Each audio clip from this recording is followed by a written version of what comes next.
प्रथमे सामूहिक प्रार्थना करिमा। हे भगवान, आपणक पई आम हृदय एक आसन तैयारी करियोछु। भक्तिर दीप जलई आपणक आसीबा बाट अनाई बसियोछु।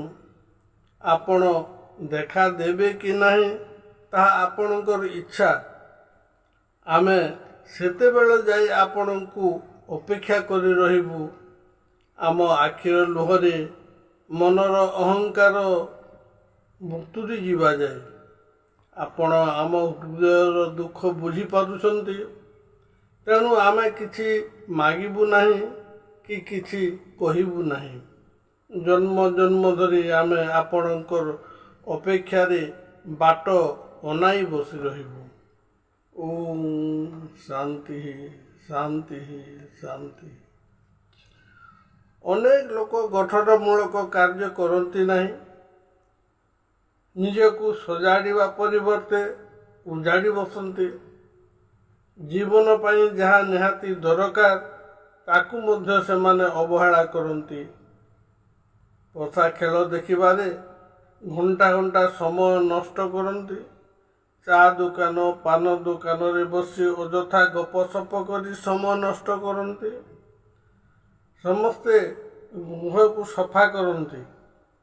गृहर आवर्जना को बाहर फोपाड़ी दियंती। पोशाक पत्र सफा करती। खाइबा बासन कुसन सफा करती। परिवेश को सफा सुतरा रखती। हेले निज मन को सफा करते नहीं। बरं अन्य को निंदा करने द्वारा घृणा करने द्वारा क्रोधित होगा द्वारा इत्यादि बाहर मैला आवर्जना आनी मन रे जमा करते एवं तार परिणाम स्वरूप अनेक रोग और दुख भोग करते। सही लोक माने यदि अति कम रे अध घंटा सत्साहित्य अध्ययन करते किंबा शुणिबारे अंशग्रहण करती तेबे सेमाने निज जीवन को गढ़ी पारंते। निज चेतना को जागरण करि पारंते एवं आत्मदर्शन बाट पाई पारंते।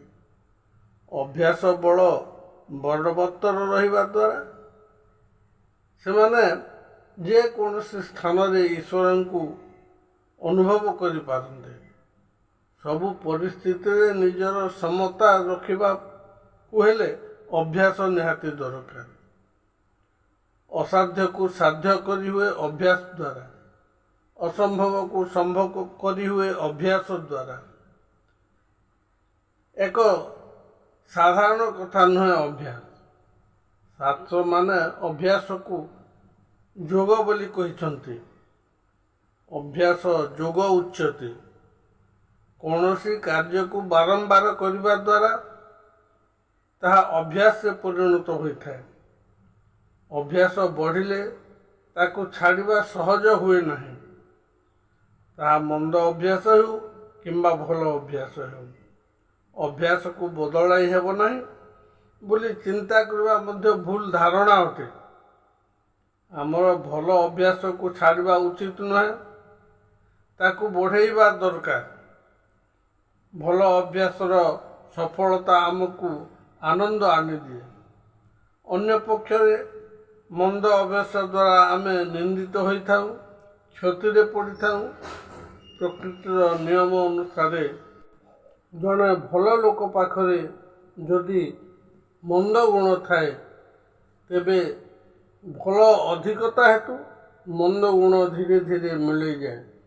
ठीक सहीपरि बेसी मंद गुण थिबा लोक पाखरे जदि अल्प भल गुण थाए तेबे मंदर अधिकता हेतु भल गुण लुचि जाए। शास्त्र कहती गुण गुणेशु आकर्षयते। तेणु आम पाखरे जो गुण अधिक मात्रा रही सही गुण अन्य व्यक्ति को प्रभावित करे। ता पाखरे थिबा सही गुण को आकर्षण करे। चाली जानी नथिबा छोट शिशु बारंबार पड़ी उठी चलबार ଧୀରେ ଧୀରେ କଥା କହିବାର ଆରମ୍ଭ କରେ। ତେଣୁ ଭାଗବତ କୁହନ୍ତି, ଅଭ୍ୟାସ ବଳେ ଶିଶୁ ଯଥା, କ୍ରମେ ଶିଖଇ କହି କଥା। ଆମେ ମଧ୍ୟ ନିଜକୁ ଶିଶୁ ମନେ କରି ବାରମ୍ବାର ଅଭ୍ୟାସ କରିବା ଦ୍ୱାରା ସତ୍ସାହିତ୍ୟର ବିଷୟ ଗୁଡ଼ିକୁ ଆୟତ୍ତ କରିପାରିବା। ଭାରତର ପ୍ରାଚୀନ ଯୋଗୀ ଋଷିମାନଙ୍କର ଛାୟାପାତରେ ଲିଖିତ ଏହି ସତ୍ସାହିତ୍ୟକୁ ଜଣେ ଶିଷ୍ୟ ଭାବରେ ମୁଁ ମଧ୍ୟ ଅଧ୍ୟୟନ ଓ ଅନୁଶୀଳନ କରୁଛି। ପରବର୍ତ୍ତୀ ଭିଡ଼ିଓରେ ପିଣ୍ଡ ବ୍ରହ୍ମାଣ୍ଡ ଏକ ମତ, ଅର୍ଥାତ୍ ଆମ ଶରୀର ବା ପିଣ୍ଡ ହିଁ ବ୍ରହ୍ମାଣ୍ଡ ଅଟେ, ଏହା ଆଲୋଚିତ